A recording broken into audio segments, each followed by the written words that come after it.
সন্তানের শরীরে দুইটি আলামত দেখলেই বুঝবেন মানুষের বদনজরে আপনার সন্তানের জীবন ধ্বংস হয়ে যাচ্ছে। আপনার সন্তানকে আপনি হয়তো দেখে পাচ্ছেন সে স্বাভাবিক আছে, কিন্তু না, মানুষের বদনজরে তার জীবনে একটা ক্ষতি হয়ে যেতে পারে। মনে রাখবেন, এই কথাগুলো আমার ব্যক্তিগত কোনো কথা নয়। আল্লাহর হাবিব সাল্লাল্লাহু আলাইহি ওয়াসাল্লামের হাদিসগুলো যদি আপনি অ্যানালাইসিস করেন, এই ব্যাপারে অনেক হাদিস পাবেন। এবং একজন সাহাবী, সম্ভবত সাহাল রাদিয়াল্লাহু তাআলা আনহু, তার ব্যাপারে আরেকজন সাহাবী তিনি গোসল করছিলেন। এই অবস্থায় তার শরীরের দিকে তাকিয়ে আরেক সাহাবী বলছিলেন, তুমি অনেক সুন্দরী, এত সুন্দরী কোনো মেয়ে মানুষও হয়তো হয় না। এরকম ভাবে তিনি চিন্তা ভাবনা করছিলেন যে, অর্থাৎ তার শরীরের দিকে সে যে সুন্দর, এটা তিনি বদনজরের দৃষ্টিতে তাকিয়েছিলেন, যার কারণে সাথে সাথে বেহুশ হয়ে পড়ে যায়। এরকম মারাত্মক ইফেক্ট পড়ে এই বদনজরের কারণে। এবং আল্লাহর হাবিব সাল্লাল্লাহু আলাইহি ওয়াসাল্লাম জানিয়েছেন, বুখারী শরীফের 213তম পৃষ্ঠায় এটা হাদিসটা এসেছে। আল্লাহর হাবিব জানিয়েছেন, আল আইনুল হক, মানুষের বদনজর এটা অনেক মারাত্মক একটি জিনিস। জাবের রাদিয়াল্লাহু তাআলা আনহু আরেকটি হাদিস বর্ণনা করেছেন, আল্লাহর হাবিব সাল্লাল্লাহু আলাইহি ওয়াসাল্লাম নিজে জানিয়েছেন, বিশ্বনবী সাল্লাল্লাহু আলাইহি ওয়াসাল্লাম জানিয়েছেন, আকসারু মান ইয়ামুতু মিন উম্মতি, আমার উম্মতের মধ্যে বেশিরভাগ মানুষ তাকদীরের যে মৃত্যু রয়েছে এরপরেই মারা যায় হচ্ছে বদনজরের কারণে।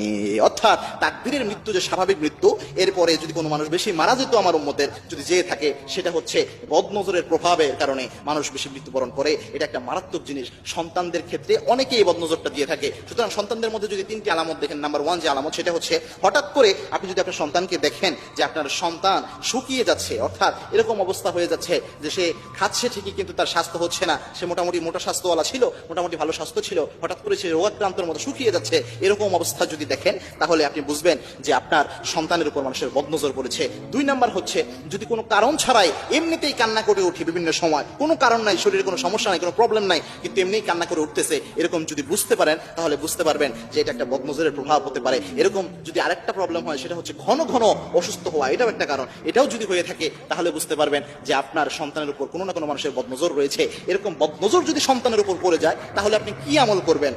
মূলত আমরা সকাল সন্ধ্যার যে আমলগুলো করি, আয়াতুল কুরসি, তারপর সাইয়্যিদুল ইস্তিগফার, এরপরে সন্তানদের জন্য আউযু বিকালিমাতিল্লাহি তাম্মা, এই যে দোয়াগুলো, বিসমিল্লাহিল্লাযী লা ইয়াদুররু মা ইসমিহি শাইউন ফিল আরদি ওয়ালা ফিস সামা ওয়া হুয়াস সামিউল আলীম, এই যে দোয়াগুলো আমরা সব সময় বলে থাকি। এবং আপনারা হিসনুল মুসলিম যে বইটা রয়েছে, এটা যদি আপনারা কিনে নেন অথবা প্লে স্টোর থেকে অ্যাপটাও নামান, এখানে অনেক দোয়া পাবেন। এই দোয়াগুলো পড়ে ফু দিবেন। আরেকটা জিনিস, সেটা হচ্ছে যদি বুঝতে পারেন যে কোন ব্যক্তির বদনজর আপনার সন্তানের উপর পড়লো, এটা যদি আপনি বুঝতে পারেন যে অমুক ব্যক্তির বদনজরটা লেগে গেছে আমার সন্তানের উপর, তাহলে ওই ব্যক্তিকে ডেকে নিয়ে এসে ওই ব্যক্তিকে যে গোসল করানোর, ওই ব্যক্তিকে গোসল করাতে হবে। এটা হাদিস থেকে পাওয়া যায়, রাসূল সাল্লাল্লাহু আলাইহি ওয়াসাল্লামের আমল থেকে পাওয়া যায়। এটা ওই ব্যক্তি গোসল করানোর পরে বাকি যে পানিটা থাকবে, ওই পানিটা তার শরীরে, তার কাপড়ে এটা ধুয়ে নিয়ে তাকে ছিটে দিয়ে দিতে হবে। এটা একটা জিনিস পাওয়া যায়। অথবা সে যে জায়গায় বসেছিল, এই অবস্থায় যদি আপনি দেখেন আপনার সামনে এমন বদনজর দিলে, বললো যে আপনার সন্তান তো খুব সুন্দর, কিন্তু মাশাআল্লাহ বললো না অথবা আলহামদুলিল্লাহ বললো না, এরকম কারণে কিন্তু বদনজর পড়ে। এরকম কথা বললে সাথে সাথে তাকে মনে করিয়ে দেন যে আপনি আলহামদুলিল্লাহ বলেন অথবা মাশাআল্লাহ বলেন। এরপরে সে যদি চলে যায়, যদি তাকে না পান, সে যে জায়গাটা বসা ছিল ওই জায়গাটা একটু পানি দিয়ে পরে ধুয়ে দেন। এটাও হাদিসের আলোকে পাওয়া যায়। সুতরাং এই আমলগুলো করেন। পাশাপাশি